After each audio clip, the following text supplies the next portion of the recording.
Story 1. The Man in the Christmas Lights. In 2016, Lisa and her family moved into a suburban neighborhood just before Christmas. The area was known for its extravagant holiday decorations, with every house competing to outdo the others. Determined to join in, Lisa bought dozens of strings of lights and inflatable decorations to cover their new home. On December 20th, Lisa spent the entire day hanging lights while her two sons played in the yard. By evening, the house was glowing with festive cheer. As Lisa admired her work, she noticed something strange, a tall, shadowy figure standing at the edge of her driveway, illuminated by the twinkling lights. Thinking it was a neighbor stopping to admire the decorations, Lisa waved. The figure didn't move. Feeling uneasy, she called out, "Can I help you?" but got no response. After a few moments, the figure turned and walked away into the darkness. That night, Lisa woke around 2 a.m. to a faint buzzing sound. She looked out the window and saw that one of her strings of lights was flickering.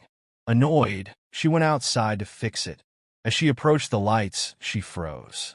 One of the inflatable snowmen had been deflated, and the plastic face looked like it had been slashed. But what unnerved her most was the faint imprint of a hand in the snow, leading away from the yard. The next morning, she told her husband, Tom, who dismissed her concerns, saying it was probably a prank by neighborhood kids. But Lisa couldn't shake the feeling that something was off. The following night, her youngest son, Danny, woke her up, saying he heard someone tapping on his window. When Lisa checked, she saw nothing but the snowy yard and the glowing decorations. However, when she went outside the next day, she found large footprints in the snow circling the house. They didn't match anyone in the family. On Christmas Eve, things escalated. The family returned from a late-night church service to find every light on their house turned off. As Tom checked the breaker, Lisa saw it again. The same shadowy figure standing at the edge of their yard, motionless. "Who are you?" she yelled, but the figure stepped back into the shadows. That night, Lisa stayed awake, keeping watch over her family. Around 3 a.m., she heard the buzzing of lights again. Looking outside, she saw a string of lights slowly being pulled from the house, as if something was tugging at it. Grabbing a flashlight, she went outside. The moment she stepped onto the lawn, the lights stopped moving. Turning the flashlight toward the yard, she saw a face. It wasn't human. It was pale, gaunt, and smiling unnaturally wide. The figure darted toward the woods, dragging a strand of lights behind it. Lisa didn't follow. The next morning, Christmas Day, Lisa found the lights wrapped tightly around one of the trees at the edge of the forest, tied in a noose-like shape. The family moved out before New Year's, leaving the decorations behind. Neighbors later reported seeing the figure standing in Lisa's old yard, staring at the house. Story 2. The Gift Left on the Doorstep. In 2019, Mike and his girlfriend, Julia, decided to spend Christmas in a rented cabin deep in the Appalachian Mountains. It was meant to be a quiet retreat away from their stressful city lives. The cabin was cozy, with a roaring fireplace and a perfect view of the snow-covered woods. On the morning of Christmas Eve, they found a small gift-wrapped box sitting on their doorstep. Neither of them had ordered anything, and the nearest neighbor was miles away. The box was wrapped in red paper with a gold ribbon, but there was no tag or note. "Maybe it's from the owner of the cabin?" Julia suggested. Curious, Mike opened it. Inside was a small wooden figurine of a man, carved in intricate detail. Its face was eerie, with hollow eyes and a twisted grin. "That's creepy," Julia said, laughing nervously. Mike placed the figurine on the mantel, dismissing it as someone's odd idea of a gift. But as the day went on, they both began feeling uneasy. The figurine seemed to shift slightly whenever they looked away. That night, Julia woke up to the sound of whispering. At first, she thought it was Mike talking in his sleep, but when she turned to him, he was wide awake, staring at the doorway. "Do you hear that?" he whispered. The whispering grew louder, echoing through the cabin. It sounded like it was coming from outside. Grabbing a flashlight, Mike opened the door to find nothing but snow. However, when he looked down, he saw footprints, bare, human footprints leading from the woods to their doorstep. The next morning, they found another gift on the porch. This one contained a second figurine, identical to the first, but with longer arms and a more menacing expression. Terrified, they decided to leave, but when they tried to start the car, it wouldn't budge. Mike called for help, but the nearest tow truck wouldn't arrive until the next day. That night, the whispering returned, louder and more distinct. It seemed to come from every corner of the cabin.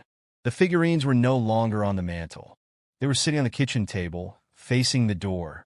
Around midnight, the lights flickered, and the whispering stopped abruptly. Then came a loud, deliberate knock at the door. Mike and Julia froze. The knock came again, louder this time.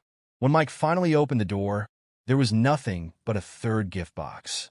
Trembling, he opened it to find a third figurine, this one holding a knife. As they turned to retreat inside, the power went out completely. In the darkness, the whispering returned, accompanied by the sound of footsteps. The next morning, the tow truck driver arrived to find the cabin empty. The only sign of Mike and Julia was the 3 figurines sitting on the porch, facing the woods. Story 3. The Snow Globe. Ellie loved collecting snow globes, and her husband, Greg, always made it a point to buy her a new one every Christmas. In 2018, he found a particularly beautiful globe at an antique shop in Maine. It was larger than most, with a detailed scene of a snowy village inside. Ellie adored it, placing it on the shelf in their living room. That night, she noticed something odd. The snow in the globe seemed to swirl on its own, even when she hadn't shaken it. She dismissed it as a trick of the light. The next day, Greg pointed out something strange. "Did that house in the globe always have a light on?" he asked. Ellie looked closer and realized he was right. One of the tiny houses inside the globe now had a faint, glowing light in its window. Over the next few days, more lights appeared in the snow globe, and tiny figures began populating the streets. Ellie couldn't remember them being there before, and Greg swore the scene was changing. One night, Ellie woke to the sound of faint, high-pitched voices. She found Greg standing in front of the globe, staring intently. "They're moving," he whispered. Inside the globe, the tiny figures were indeed moving, walking through the village and gathering in the square. Their movements were jerky but deliberate. The following night, Ellie noticed something even more disturbing. One of the figures looked exactly like Greg. It stood in front of a miniature version of their house inside the globe, staring out as if watching them. Greg insisted they get rid of the globe, but when they tried to take it off the shelf, it wouldn't budge. The next morning, Ellie woke to find Greg missing. Terrified, she ran to the snow globe. Inside, she saw him, a tiny figure, pounding on the windows of the miniature house, his face frozen in a silent scream. Story 4. The Christmas Tree Farm That Vanished.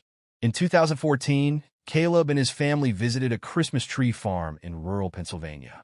The farm wasn't on the map, and they only found it after seeing a hand-painted sign on the side of the road that read, "Fresh trees, this way."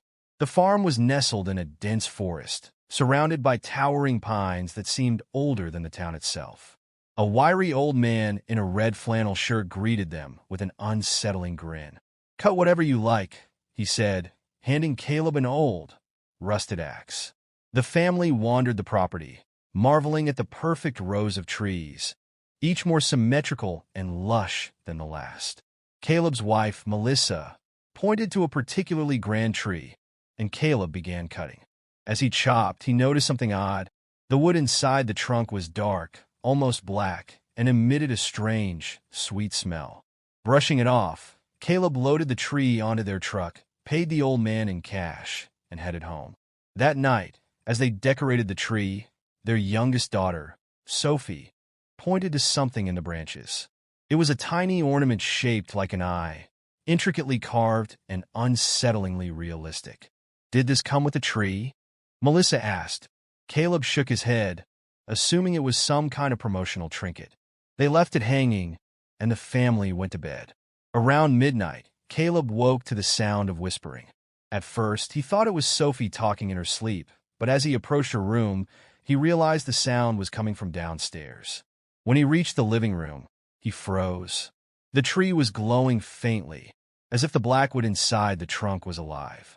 The ornament eye was now facing directly toward Caleb, and the whispering stopped the moment he entered the room. The next morning, strange things began happening. The lights on the tree flickered, and ornaments they hadn't placed appeared on the branches. Tiny figurines of people in frozen, terrified poses. Melissa suggested taking the tree outside, but Caleb felt an overwhelming sense of dread at the thought. On Christmas Eve, Sophie disappeared. They searched the house frantically, but there was no sign of her. Caleb called the police, but as he spoke, he noticed something horrifying. A new ornament on the tree. It was Sophie, a perfect, miniature version of her, frozen in terror, holding out her hands as if trying to escape. Panicking, Caleb grabbed the axe and tried to chop the tree apart, but the blade bounced off the wood. The tree began to shake violently, and the ornaments emitted a deafening, high-pitched scream. Desperate, Caleb set the tree on fire. As the flames consumed it, the ornaments burst one by one, releasing black smoke that filled the house. When the fire finally died down, the tree was gone. So was Melissa. Caleb returned to the farm the next day, but the sign was gone, and the property was nothing but an empty field. To this day, he searches for answers, haunted by the memory of the tree and the family he lost to it. Story 5. The Carolers Who Never Left. In 1998, Daniel and his wife, Claire, moved into an old Victorian house in Massachusetts. The locals warned them that the neighborhood had strange traditions, especially around Christmas. On the evening of December 22nd, Daniel heard a knock at the door. When he opened it, he found a group of 5 carolers standing on the porch. They were dressed in Victorian-era clothing, top hats, bonnets, and heavy cloaks, and their faces were pale, almost waxy. "Good evening," one of them said cheerfully. "May we sing for you?" Not wanting to be rude, Daniel nodded. The carolers began singing an old, haunting version of God Rest Ye Merry, Gentlemen. Their voices were beautiful but chilling, and their eyes never left Daniel's face. After finishing the song, they simply stood there, staring. Feeling uncomfortable, Daniel thanked them and closed the door. The next night, they returned. This time, Claire answered the door. "Didn't you sing for us yesterday?" she asked. The carolers didn't respond.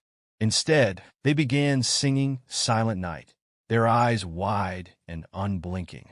Claire noticed that their breath didn't fog in the cold air, even though the temperature had dropped below freezing.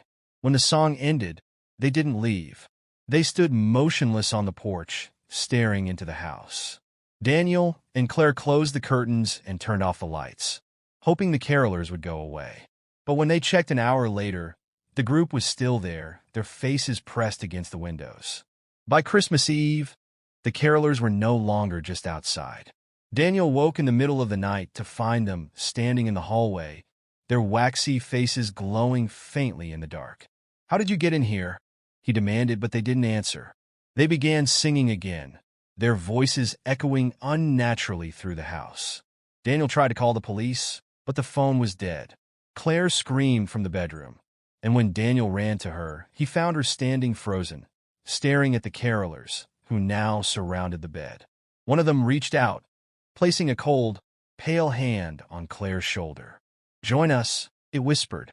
In a panic, Daniel grabbed a fire poker and swung it at the nearest caroler, but it passed through as if they weren't solid. The group began to laugh, their voices distorted and inhuman. The next thing Daniel knew, he woke up alone in the house. Claire was gone, and so were the carolers. But their songs still echoed faintly through the halls, growing louder every night. Neighbors later told him the story of the original owners of the house, who had disappeared on Christmas Eve in 1885 after inviting a group of traveling carolers inside. Now, Daniel avoids Christmas entirely, terrified that the carolers will return to finish their song.